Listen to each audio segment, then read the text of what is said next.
Hello friends, இன்றைக்கி நாம் ரொம்பவே ஹெல்த்தியான ஒரு சாதம் தான் வந்து பார்க்க போகிறோம். இது வந்து சுகர் பேஷண்ட்டுக்கு ரொம்ப ரொம்ப நல்லதுங்க. நீங்கள் வந்து இந்த மாதிரி சாதம் வந்து வாரத்துக்கு 3 நாளாவது வச்சு சாப்பிட்ருங்க.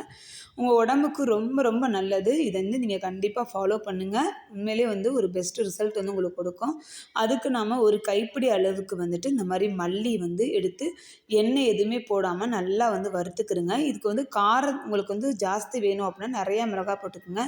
இந்த மிளகால நிறைய காரம் இருக்கும். அதனால நான் 2 மட்டும் போட்டுக்கிறேன். அதுவே வந்து போதும். இதில் வந்து ஒரு கைப்பிடி அளவுக்கு வந்து கருவேப்பிலை தாங்க வந்து சுகர் பேஷண்ட்டுக்கு ரொம்ப ரொம்ப நல்லது. அதைத்தாங்க நான் சொல்கிறேன். வாரத்துக்கு வந்து நீங்கள் வந்து 2 அல்லது 3 நாள் வந்து செஞ்சு கொடுத்துருங்க இது மாதிரி.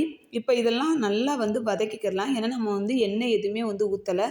அப்படியே தான் வந்து வறுக்க போகிறோம். வறுத்தாச்சு. இதை வந்து ரொம்ப கருக வறுத்துறாதீங்க, அப்புறம் நல்லாவே இருக்காது. இதில் வந்து கொஞ்சமாக வந்து தேங்காய் சேர்த்துக்குங்க.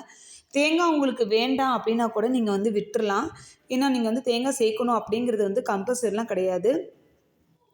இது கட்டாயமாக நீங்கள் சேர்க்கணும்லாம் கிடையாது. இதுலேயே வந்து ஒரு துண்டு வந்து இஞ்சி அது போட்டு வந்து நல்லா வந்து வறுத்துக்குங்க. வறுத்ததுக்கு அப்புறமா வந்து தேவையான அளவு புளி சேர்த்துக்கிறங்க. புளி சேர்த்துட்டு நல்லா வறுத்துட்டு இது நல்லா ஆறட்டும். அது நம்ம கொஞ்சம் நேரம் வெயிட் பண்ணலாம். இப்போ ஆறிடுச்சு நல்லா.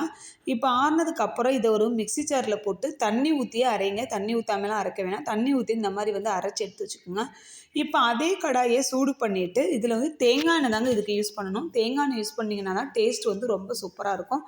தேங்காய் எண்ணெய் ஊற்றுனதுக்கு அப்புறமா வந்து இது கூடயே வந்து கடலைப்பருப்பு கொஞ்சம் வந்து சேர்த்துக்கிறங்க. அது வந்து நல்லா ப்ரௌன் ஆகிற வரைக்கும் வந்து நல்லா வந்து வருங்க.